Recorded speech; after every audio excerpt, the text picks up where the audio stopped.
Hello friends, this is Balu. You are watching Balu tech tips YouTube channel. Friends, ఈరోజు మనం passport సేవ mobile app ద్వారా పాస్పోర్ట్కి ఏ విధంగా అప్లై చేయాలో చూద్దాం. దానికోసం మీరు మీ మొబైల్లో పాస్పోర్ట్ సేవ అనే అప్లికేషన్ ఉంటుంది, ప్లేస్టోర్లో డౌన్లోడ్ చేసుకోండి. డౌన్లోడ్ చేసుకుని ఓపెన్ చేస్తే మీకు ఈ విధంగా పేజ్ కనిపిస్తుంది. అందులో న్యూ యూజర్ రిజిస్టర్ అని ఉంటుంది, దానిపైన క్లిక్ చేయండి. క్లిక్ చేస్తే మీకు ఇక్కడ యూజర్ రిజిస్ట్రేషన్ కోసం ఒక ఫామ్ అయితే ఓపెన్ అవుతుంది. అందులో స్టార్టింగ్లో మీకు నియరెస్ట్ పాస్పోర్ట్ ఆఫీస్ ఏదైతే అది క్లిక్ చేయండి. దీని మీద క్లిక్ చేస్తే మీకు పాస్పోర్ట్ ఆఫీసెస్ అన్నీ ఇక్కడ కనిపిస్తాయి. ఏదైతే అది సెలెక్ట్ చేసుకోండి. విశాఖపట్నం సెలెక్ట్ చేసా.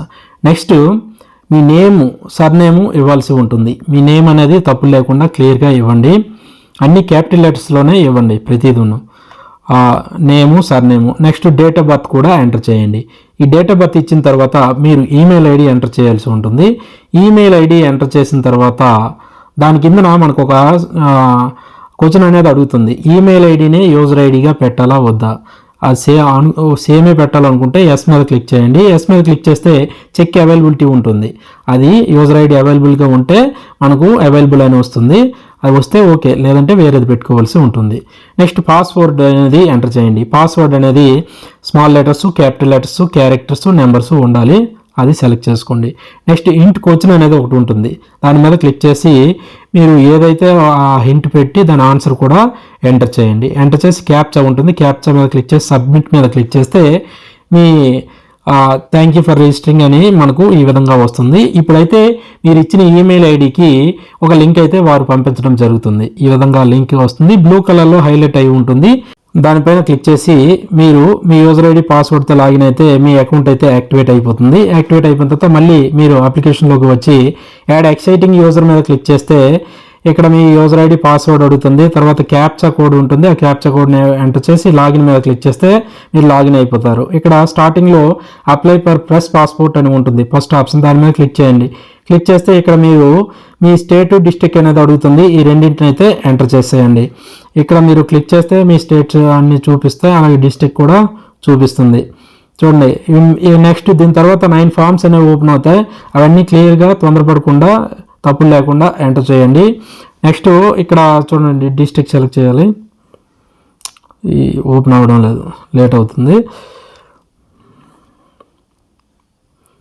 ఓకే, డిస్ట్రిక్ట్ సెలెక్ట్ చేస్తాను. Next passport type fresh passport అయితే ప్రెస్, లేకపోతే రీఇష్యూ పాస్పోర్ట్ మీద అయితే క్లిక్ చేయండి. ప్రెస్ కాబట్టి fresh. Next type of application నార్మలా, తత్కాల. తొందరగా కావాలంటే తత్కాలు, నార్మల్ అయితే నార్మల్. అందరూ నార్మలే పెట్టండి, అర్జెంట్ రేట్ లేదు. బుక్లెట్ టైప్ 36 పేజెస్, 6 పేజ్ అనేది సెలెక్ట్ చేసుకోండి. 36 బెస్ట్, తక్కువ రేట్ అవుతుంది. ఓకేనా. నెక్స్ట్ పేజ్లోకి వచ్చాం కాబట్టి ఇక్కడ మీ నేము, సర్నేము ఎంటర్ చేయండి. అది ఎంటర్ చేసిన తర్వాత మీ నేమ్కి అలియాసులు గట్రా ఏమైనా ఉంటే ఎస్, లేకపోతే నోలు పెట్టండి. తర్వాత డేట్ ఆఫ్ బర్త్ ఎంటర్ చేయాల్సి ఉంటుంది. డేట్ ఆఫ్ బర్త్ ఎంటర్ చేసిన తర్వాత చూడండి, డేట్ ఆఫ్ బర్త్ ఎంటర్ చేసిన తర్వాత మీరు ఇక్కడ ఇండియాలోనే పుట్టారా, బయట పుట్టారా అని అడుగుతుంది. అది అంటే is your birth out of India అని ఉంటుంది. నో పెట్టండి. నో పెట్టి ఇక్కడ ప్లేస్ ఆఫ్ బర్త్ అనేది ఎంటర్ చేయాలి. మీరు టెక్స్ట్ ఎంటర్ చేయండి. ఎంటర్ చేసి మీ బర్త్ ప్లేస్కి సంబంధించిన స్టేట్, డిస్ట్రిక్ట్ సెలెక్ట్ చేయండి. సెలెక్ట్ చేసిన తర్వాత జెండర్ అనేది అడుగుతుంది. మీ డిస్ట్రిక్ట్ అయిపోయిన తర్వాత జెండర్ అయితే సెలెక్ట్ చేయండి. తర్వాత మ్యారేజ్ స్టేటస్ అనేది అడుగుతుంది. మ్యారీడ్ అయితే మ్యారీడ్, లేకపోతే లేదు. నెక్స్ట్ సిటిజన్షిప్ ఏ విధంగా వచ్చింది, మీరు ఎక్కడే పుట్టారు కాబట్టి బర్త్ని క్లిక్ చేయండి. నెక్స్ట్ పాన్ కార్డు ఉంటే పాన్ కార్డు, లేకపోతే లేదు. అలాగే వాటర్ ఐడి కూడా ఉంటే ఉంది, లేకపోతే లేదు. నెక్స్ట్ ఎంప్లాయ్మెంట్ టైప్ అని ఉంటుంది. ఇక్కడ మీరు ఏ ఎంప్లాయీ అయితే ఆ ఎంప్లాయీ క్లిక్ చేయండి. గవర్నమెంట్ అయితే గవర్నమెంట్. గవర్నమెంట్ ఎంప్లాయీ అయితే ప్రియర్ ఇంటిమేషన్ ఎనెక్జరేజ్ అయితే ఉండాలి. అది అయిపోయిన తర్వాత మీరు ఏ డిపార్ట్మెంట్కి సంబంధించి అయితే అక్కడ కింద బాక్స్ ఉంటుంది, దాని మీద క్లిక్ చేసి టైప్ చేయండి. తర్వాత మీ ఎంప్లాయీస్ గవర్నమెంట్ డిపార్ట్మెంటా కాదా, లేదంటే పౌస్ కూడా గవర్నమెంటా కాదా అని అడుగుతుంది. ఎస్ అయితే ఎస్, నో అయితే నో అయితే క్లిక్ చేయండి. నెక్స్ట్ ఎడ్యుకేషన్ క్వాలిఫికేషన్స్ ఉంటాయి. ఎడ్యుకేషన్ క్వాలిఫికేషన్స్ మీ ఏవైతే అది క్లిక్ చేయండి. గ్రాడ్యుయేట్ అండ్ అబోవ్ క్లిక్ చేస్తున్నా. ఇది అయిపోయిన తర్వాత is applicant eligible for non ECR అని ఉంటుంది. మీద 10th క్లాస్ సర్టిఫికేట్స్ ఇక్కడే ఉండి ఇక్కడే పుట్టి పెరిగితే ఎస్ అని పెట్టండి, లేకపోతే దానికి పక్కన ఇన్స్ట్రక్షన్స్ ఉంటాయి, అవి చదివితే క్లియర్గా అర్థమవుతుంది. తర్వాత ఇవన్నీ తర్వాత ఆధార్ నెంబర్ ఎంటర్ చేసి ఐ అగ్రీ మీద క్లిక్ చేస్తే నెక్స్ట్ పేజ్లోకి వస్తారు. ఇక్కడైతే ఫ్యామిలీ డీటెయిల్స్ అయితే ఎంటర్ చేయాల్సి ఉంటుంది. ఇక్కడ ఫాదర్ నేము, సర్ నేము, మదర్ నేము, సర్ నేము, గార్డియన్ ఉంటే ఉన్నారు, స్పౌజ్ నేము, సర్ నేము ఎంటర్ చేసి నెక్స్ట్ మీద క్లిక్ చేయాలి. నెక్స్ట్ మీద క్లిక్ చేస్తే ఇక్కడ చూడండి అవి సేవ్ అయిపోయి, నెక్స్ట్ సేవ్ అయిపోయిన తర్వాత ఇక్కడ రెసిడెన్షియల్ అడ్రస్ ఉంటుంది. ఈ రెసిడెన్షియల్ అడ్రస్ అయితే మీరు ఎంటర్ చేయాల్సి ఉంటుంది. రెసిడెన్షియల్ అడ్రస్ ఫస్ట్ చూడండి, is your present address out of India అని ఉంది, అది నో, మనం ఇండియా బయట పుట్టలేదు కదా, ఇక్కడే పుట్టాం కాబట్టి నో క్లిక్ చేసి తర్వాత మీ అడ్రస్ అన్నీ ఎంటర్ చేయండి. అడ్రస్ ఎంటర్ చేసిన తర్వాత ఆ అడ్రస్ సంబంధించిన స్టేట్, డిస్ట్రిక్ట్ అన్నీ అడుగుతుంది, అవి ఎంటర్ చేయండి. నెక్స్ట్ మీరు ఏ పోలీస్ స్టేషన్ పరిధిలోకి వస్తారో అది ఎంటర్ చేయండి. పిన్ కోడ్ ఎంటర్ చేయండి. నెక్స్ట్ మొబైల్ నెంబర్ ఉంటుంది, మొబైల్ నెంబర్ ఎంటర్ చేయండి. నెక్స్ట్ ఇవన్నీ ఎంటర్ చేసిన తర్వాత is your permanent address same to present address అని ఉంటుంది లాస్ట్లో క్వశ్చన్స్, అవి ఎస్ పెట్టుకోండి. ఎస్ మీద పెట్టుకొని నెక్స్ట్ మీద క్లిక్ చేస్తే మీకు SMS అయితే వస్తుంది. నెక్స్ట్ చూడండి, ఎమర్జెన్సీ కాంటాక్ట్ అని ఉంటుంది. ఎమర్జెన్సీ టైంలో ఎవరికి కాంటాక్ట్ చేయాలి అని ఉంటుంది. అక్కడైతే ఎవరిదైతే వాళ్ళ నేము, ఫోన్ నెంబరు ఇచ్చేయండి, నేమ్, అడ్రస్ కూడా ఇవ్వాలి. ఆ తర్వాత చూడండి, మీరు ఐడెంటిటీ కోసం బయట ఎక్కడి నుంచో వచ్చి ఈ దేశంలో ఉండే ఐడెంటిటీ కోసం ఏమైనా తీసుకుని ఉంటే ఎస్ అని పెడతారు, లేకపోతే నో నో నో అని పెడతారు. పెట్టి నెక్స్ట్ మీద క్లిక్ చేస్తారు. నెక్స్ట్ మీద క్లిక్ చేసిన తర్వాత మీకు నెక్స్ట్ 7th పేజ్లోకి వస్తారు. ఇక్కడ మీకు కోర్టులు, కేసులకు సంబంధించిన డీటెయిల్స్ అయితే ఉంటాయి. మీ మీద ఏమైనా కేసులు ఏమైనా ఉంటే ఇందులో సంబంధిత ఆప్షన్ క్లిక్ చేయండి, లేకపోతే అన్నీ నోలో పెట్టేయండి.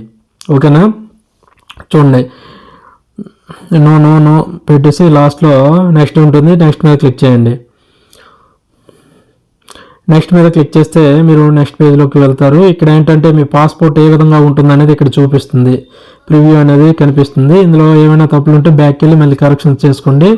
చేసుకున్న తర్వాత నెక్స్ట్ మీద క్లిక్ చేయండి. క్లిక్ చేస్తే 9వ పేజ్లో ఉంటుంది. ఇక్కడ మీరు బర్త్ ప్రూఫ్ కోసం ఏంటి సబ్మిట్ చేస్తారు అనేది ఇక్కడ మీరు సెలెక్ట్ చేయాల్సి ఉంటుంది. అలాగే అడ్రస్ ప్రూఫ్ కోసం ఏంటి సబ్మిట్ చేస్తారు, అలాగే ఎన్క్లోజర్స్ ఏమేమి పెడతారు అనేది మీరు టిక్ చేసుకోండి. టిక్ చేసుకున్న తర్వాత ఇన్స్ట్రక్షన్స్ అన్నీ ఉంటాయి.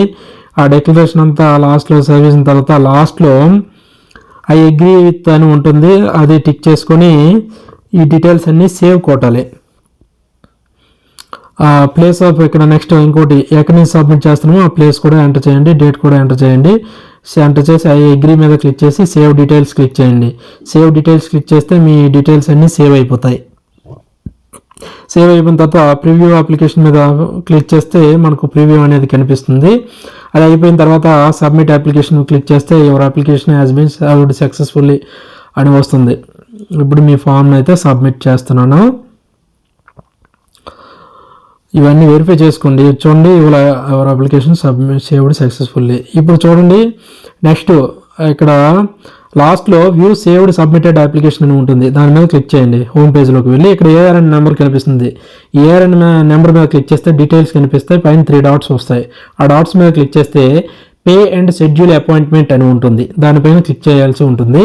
రెండో ఆప్షన్ ఈ పే అండ్ షెడ్యూల్ అపాయింట్మెంట్ మీద క్లిక్ చేస్తే మనకు పేమెంట్ సంబంధించి డీటెయిల్స్ చూపిస్తుంది. ఇక్కడ చూడండి, చలాన్ పేమెంట్ అయితే బ్యాంక్కి వెళ్ళి కట్టుకోవాలి. Internet banking, debit card, credit card అయితే అది ఫస్ట్ క్లిక్ చేసుకోండి. క్లిక్ చేస్తే ఇక్కడ మీ ఏఆర్ఎన్ నెంబరు, మీ డేట్ ఆఫ్ బర్త్, నేమ్ అన్నీ వస్తాయి. నెక్స్ట్ మీద క్లిక్ చేయండి. క్లిక్ చేసిన తర్వాత ఇక్కడ పిఎస్కే సెంటర్స్, షెడ్యూల్ డేట్స్ అనేవి ఉంటాయి పాస్పోర్ట్ సేవా కేంద్రాలకు సంబంధించి, అవి ఓకే చేసి నెక్స్ట్ మీద క్లిక్ చేస్తే ఇక్కడ మీ ఏఆర్ఎన్ నెంబర్ కనిపిస్తుంది. పిఎస్కే లొకేషన్ అనేది సెలెక్ట్ చేసుకోమని చెప్తుంది. మీరు ఏదైతే అది సెలెక్ట్ చేస్తే దాని తలకి అడ్రస్ అంతా కనిపిస్తుంది. నెక్స్ట్ మీద క్లిక్ చేస్తే ఇక్కడ మీకు అపాయింట్మెంట్కి సంబంధించిన డీటెయిల్స్ అన్నీ చూపిస్తుంది, డేట్ కూడా చూపిస్తుంది. ఇక్కడ ఈ అపాయింట్మెంట్ డేట్ మీకు అవ్వకపోతే అక్కడ కింద క్యాలెండర్ ఉంటుంది, దానిపైన క్లిక్ చేసి మీరు నెక్స్ట్ ఇంకే డేట్ అయితే ఆ డేట్ను సెలెక్ట్ చేసుకోవాల్సి ఉంటుంది. ఇప్పుడు పే అండ్ బుక్ అపాయింట్మెంట్ అనే కింద లాస్ట్లో ఉంది కదా, దానిపైన మీరైతే క్లిక్ చేయాల్సి ఉంటుంది. ఇక్కడ చూడండి ఇన్స్ట్రక్షన్స్ అనేవి ఉన్నాయి, అంటే పేమెంట్ అంతా అయిపోయినంత వరకు అలా వెయిట్ చేయండి, బ్యాక్ చేయడం కూడా చేయకండి అని చెప్తుంది. ఇక్కడ చూడండి దాని ఓకే మీద క్లిక్ చేస్తే మీరు పేమెంట్ సెక్షన్లోకి వచ్చారు. ఇక్కడ net banking, debit card, credit card అన్నీ ఉన్నాయి. అది నేనైతే యూపీఐ పేమెంట్ మీద క్లిక్ చేశాను. క్లిక్ చేస్తే నెక్స్ట్ పేజ్లోకి వచ్చాం. ఇక్కడ మీ డీటెయిల్స్, పేమెంట్ అంతా చూపిస్తుంది. దీని అంతటికీ 1500 ఛార్జ్ అవుతుంది. చూడండి 1500 ఛార్జ్ అయిన తర్వాత ఇక్కడ చూడండి విపిఏ అని ఉంటుంది లాస్ట్లో. ఆ విపిఏ మీద క్లిక్ చేస్తే మనకు ఒక బాక్స్ అనేది ఓపెన్ అవుతుంది. అందులో మీ ఫోన్ నెంబర్ ఎంటర్ చేసి @YBL అని కొట్టారనుకోండి, ఆ కన్ఫర్మ్ మీద కొడితే మీ ఫోన్పేకి ఈ పేమెంట్ రిక్వెస్ట్ అనేది వెళ్తుంది. చూడండి, మీ ఫోన్పే నెంబర్ ఎంటర్ చేయండి, @YBL అని టైప్ చేయండి. నెక్స్ట్ విపిఏ నరేషన్ అయితే అవసరం లేదు, అక్కడ మీరు ఖాళీగా వదిలేయవచ్చు. ఇక్కడ ఫోన్పే ఎంటర్ చేశాను కానీ అవసరం లేదు. ఆ కన్ఫర్మ్ మీద క్లిక్ చేయండి. కన్ఫర్మ్ మీద క్లిక్ చేస్తే ఇక్కడ మీకు 3 minutes టైం ఇచ్చింది. మీకు పేమెంట్ రిక్వెస్ట్ అయితే మీ మొబైల్కి వెళ్ళి ఉంటుంది, అది చెక్ చేసుకోండి. అందులో పేమెంట్ అయితే చేసేయండి. పేమెంట్ చేసిన తర్వాత ఇక్కడ మీకు ఆ స్టేటస్ అనేది చూపిస్తుంది. మీరు చూడండి, ఇలా స్క్రోల్ చేస్తే ఇక్కడ మీకు కనిపిస్తుంది. ఇలాగా మీరు వెయిట్ చేయండి, బ్యాక్ చేయడం కూడా చేయకండి. చూసారా, your transaction status is success అని వచ్చింది. ఇది ఓకే చేస్తే ఇప్పుడు కూడా బ్యాక్ చేయకండి, అలా ఉంచండి, ఆటోమేటిక్గా అది బ్యాక్ వెళ్ళిపోతుంది. ఇది వెళ్ళిపోయిన తర్వాత మళ్ళీ మీరు హోమ్ పేజ్లోకి వెళ్ళాల్సి ఉంటుంది. లేదంటే ఇక్కడ ఇక్కడ హోమ్ పేజ్లోకి వెళ్ళి మళ్ళీ ఇక్కడ మీరు కింద లాస్ట్లో వ్యూ సేవ్డ్ సబ్మిటెడ్ అప్లికేషన్స్ అని ఉంది కదా, దానిపైన క్లిక్ చేయండి. క్లిక్ చేస్తే మళ్ళీ మనకు ఏఆర్ఎన్ నెంబర్ కనిపిస్తుంది. ఆ ఏఆర్ఎన్ నెంబర్ మీద క్లిక్ చేస్తే పైన కింద డీటెయిల్స్ చూపిస్తుంది, పైన 3 dots వస్తాయి. ఆ డాట్స్ మీద క్లిక్ చేస్తే ఇక్కడ చూడండి, ట్రాక్ పేమెంట్ స్టేటస్ అని 3వ ఆప్షన్ ఉంది, దానిపైన క్లిక్ చేయాల్సి ఉంటుంది. అంటే మనం పేమెంట్ చేస్తాం కానీ ఇందులోకి యాడ్ అయిందో లేదో అనేది ఇక్కడ వస్తుంది. ఇక్కడ చూడండి, పెండింగ్ అని చూపిస్తుంది. ఈ విధంగా 2-3 times జస్ట్ ఒక 2-3 minutes వెయిట్ చేస్తే సక్సెస్ అనేది వచ్చేస్తుంది. ఒకవేళ అది అవనట్లయితే సేమ్ ప్రాసెస్ 2-3 సార్లు చేయండి, ఓపెన్ చేయండి, చెక్ చేయండి. అలాగే మీరు వీలైతే పైన వ్యూ అప్లికేషన్ డీటెయిల్స్ అని ఉంటుంది, దానిపైన క్లిక్ చేస్తే మీ అప్లికేషన్ డీటెయిల్స్ అన్నీ ఉంటాయి, ఒకసారి వెరిఫై చేసుకోండి. చేసుకున్న తర్వాత మళ్ళీ ఏఆర్ఎన్ నెంబర్ మీద క్లిక్ చేయండి, పైన 3 dots ఉంటాయి, డాట్స్ మీద క్లిక్ చేసి ట్రాక్ పేమెంట్ స్టేటస్ మీద క్లిక్ చేయండి. మళ్ళీ క్లిక్ చేస్తే ఇక్కడ మనకు check here to reverify payment అని ఉంటుంది, దాని మీద క్లిక్ చేస్తే సక్సెస్ అనేసి వస్తుంది. సక్సెస్ అని వచ్చిన తర్వాత ఇప్పుడు మీరు బ్యాక్ వచ్చేయండి. బ్యాక్ వచ్చి మళ్ళీ వ్యూ సేవ్డ్ సబ్మిటెడ్ డాక్యుమెంట్స్ మీద క్లిక్ చేస్తే పైన 3 dots ఉంటాయి, డాట్స్ మీద క్లిక్ చేస్తే రెండో ఆప్షన్ షెడ్యూల్ అపాయింట్మెంట్ అని ఉంటుంది. ఈ షెడ్యూల్ అపాయింట్మెంట్ మీద క్లిక్ చేయండి. క్లిక్ చేస్తే ఇక్కడ మీ ARN number, name, surname, date of birth వస్తుంది. నెక్స్ట్ మీద క్లిక్ చేయండి. ఇక్కడ నెక్స్ట్ మీద క్లిక్ చేస్తే ఇక్కడ మీకు పాస్పోర్ట్ సేవా కేంద్రాల్లో కనిపిస్తాయి, వాటి ఎదురుగా షెడ్యూల్ డేట్స్ అనేవి కనిపిస్తాయి. అక్కడ మీకు లాస్ట్లో నెక్స్ట్ అని ఉంటుంది, నెక్స్ట్ మీద క్లిక్ చేస్తే మీ ఏఆర్ఎన్ నెంబర్ కనిపిస్తుంది. నెక్స్ట్ ఇక్కడ పాస్పోర్ట్ సేవా కేంద్రం ఏదైతే అది క్లిక్ చేయండి, దాని అడ్రస్ వస్తుంది, కింద క్యాప్చా ఉంటుంది, క్యాప్చా బాక్స్లో క్యాప్చా ఎంటర్ చేసి నెక్స్ట్ మీదకి వెళ్ళండి. ఇక్కడ మీకు ఏఆర్ఎన్ నెంబరు, నేము, డీటెయిల్స్, అపాయింట్మెంట్ డేట్ అన్నీ కనిపిస్తాయి. ఒకవేళ మీకు ఆ డేట్ అవ్వకపోతే క్యాలెండర్ మీద క్లిక్ చేసి మీరు నెక్స్ట్ డేట్ అయితే సెలెక్ట్ చేసుకోవాల్సి ఉంటుంది. ఆ డేట్ సెలెక్ట్ చేసిన తర్వాత బుక్ అపాయింట్మెంట్ మీద క్లిక్ చేస్తే ఇక్కడ అపాయింట్మెంట్ బుక్ సక్సెస్ఫుల్లీ అని వస్తుంది. తర్వాత అపాయింట్మెంట్ డీటెయిల్స్, డేట్, టైం అన్నీ వస్తాయి, రిపోర్టింగ్ టైమ్స్ ఇవన్నీ వస్తాయి. ఇక్కడ వ్యూ అపాయింట్మెంట్ డీటెయిల్స్ అని లాస్ట్లో ఉంటుంది. వ్యూ అపాయింట్మెంట్ డీటెయిల్స్ మీద క్లిక్ చేస్తే మనకు అపాయింట్మెంట్ డీటెయిల్స్ అన్నీ ఇక్కడ చూపించడం జరుగుతుంది. చూడండి, ఇక్కడ డీటెయిల్స్ అన్నీ వచ్చాయి. ఇలా మీరు స్క్రోల్ చేస్తే లాస్ట్లో మీకు SMS కోసం ఒక ట్యాబ్ అనేది ఉంటుంది, గెట్ అపాయింట్మెంట్ SMS అని ఉంటుంది. దాని మీద క్లిక్ చేస్తే మీరు ఇచ్చిన మొబైల్ నెంబర్కి ఈ అపాయింట్మెంట్కి సంబంధించిన ఒక SMS అయితే రావడం జరుగుతుంది. చూసారా, SMS అయితే సెండ్ అయిపోయింది. ఇది అయిపోయిన తర్వాత మీరు ఇక్కడ నుంచి ఇది క్లోజ్ చేసి క్రోమ్ బ్రౌజర్లోకి వెళ్ళాల్సి ఉంటుంది. బ్రౌజర్లోకి వెళ్ళి చూడండి, www.passportindia.gov.in అని టైప్ చేసి సెర్చ్ చేస్తే ఈ పాస్పోర్ట్ సేవకు సంబంధించిన వెబ్సైట్ అనేది కనిపిస్తుంది. అందులోకి వెళ్ళాలి. అందులో ఎక్సైటింగ్ యూజర్ లాగిన్ అని ఉంటుంది. ఫస్ట్ ఇలా పాపప్ విండో ఉంటుంది, దాన్ని క్లోజ్ చేసేయండి. పైన ఇంటూ ఉంటుంది, అది క్లోజ్ చేసిన తర్వాత ఎక్సైటింగ్ యూజర్ లాగిన్ అని ఉంటుంది. దాని మీద క్లిక్ చేస్తే మీ యూజర్ ఐడి, పాస్వర్డ్ని అయితే ఎంటర్ చేయాల్సి ఉంటుంది. ఇక్కడ యూజర్ ఐడి ద్వారా మీ ఈమెయిల్ ఐడి ఎంటర్ చేయండి. ఎంటర్ చేసి కంటిన్యూ మీద క్లిక్ చేయండి. కంటిన్యూ మీద క్లిక్ చేస్తే మీ పాస్వర్డ్ అనేది అడుగుతుంది. మీ పాస్వర్డ్ తర్వాత క్యాప్చా ఉంటుంది, క్యాప్చా కోడ్లో ఎంటర్ చేసి లాగిన్ మీద క్లిక్ చేస్తే మీరు ఈ వెబ్సైట్లోకి అయితే లాగిన్ అయిపోతారు. ఇప్పుడు చూడండి, ఇక్కడ మీకు సైడ్న you saved or submitted documents applications అనేసి ఉంటుంది. మీకు లెఫ్ట్ సైడ్ పూర్తిగా లెఫ్ట్కి వ్యూ సేవ్డ్ సబ్మిటెడ్ అప్లికేషన్స్ అని ఉంటుంది. దానిపైన క్లిక్ చేస్తే ఇక్కడ మీరు సబ్మిట్ చేసిన అప్లికేషన్ అనేది చూపిస్తుంది.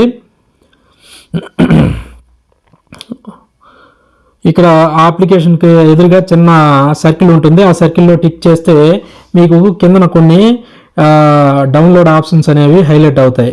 చూడండి, మీ అప్లికేషను క్లిక్ చేసాం కదా, ఇక్కడ చూడండి మీకు కొన్ని ఆప్షన్స్ ఉన్నాయి. మీ print submitted form, next print application receipt అని ఉన్నాయి. ఆ రెండింటిని మీరు డౌన్లోడ్ చేసుకొని పాస్పోర్ట్ ఆఫీస్కి వెళ్ళేటప్పుడు పట్టుకొని వెళ్ళాలి. అలాగే మీరు వెళ్ళేటప్పుడు అన్ని ఒరిజినల్ డాక్యుమెంట్స్ అన్ని పట్టుకొని వెళ్ళాలి. వాళ్ళు చెప్పిన టైంకి వెళ్ళిపోవాలి, మీరు అక్కడ ఉండాలి. వీటన్నింటిని డౌన్లోడ్ చేసుకొని పీడిఎఫ్లో సేవ్ చేసుకుని తర్వాత ప్రింట్ తీసుకుని వెళ్ళాల్సి ఉంటుంది. ఒకవేళ ఏమైనా కరెక్షన్స్ ఉంటే అక్కడ పాస్పోర్ట్ ఆఫీస్లో చిన్న కరెక్షన్స్ అయితే చేస్తారు. నెక్స్ట్ ఇక్కడ మీరు ఏ డాక్యుమెంట్స్ అయితే మీరు ఓకే చేశారో అవి ఇక్కడ అప్లోడ్ అయితే చేసేయాలి. ఇక్కడ మీకు అప్లోడ్ డాక్యుమెంట్స్ అని కింద ఉంటుంది. ఆ ట్యాబ్ మీద క్లిక్ చేస్తే ఇక్కడ మీకు డాక్యుమెంట్స్ ఏవైతే అవి అప్లోడ్ చేసి ఓకే చేసేయాలి. ఓకే ఫ్రెండ్స్, ఈ విధంగా పాస్పోర్ట్ సేవ మొబైల్ యాప్ ద్వారా మీరు మీ పాస్పోర్ట్కి అయితే అప్లికేషన్ అయితే ఈ విధంగా చేసుకోవచ్చు. తర్వాత పోలీస్ వెరిఫికేషన్ ఇవన్నీ తర్వాత ప్రాసెస్ అనేది జరుగుతుంది. ఓకే ఫ్రెండ్స్, ఈ వీడియో మీకు నచ్చినట్లయితే లైక్ చేయండి, మీ ఫ్రెండ్స్ అండ్ ఫ్యామిలీతో షేర్ చేయండి. మరిన్ని లేటెస్ట్ అప్డేట్స్ కూడా నా ఛానల్ని సబ్స్క్రైబ్ చేయడం మర్చిపోకండి. Thank you for watching.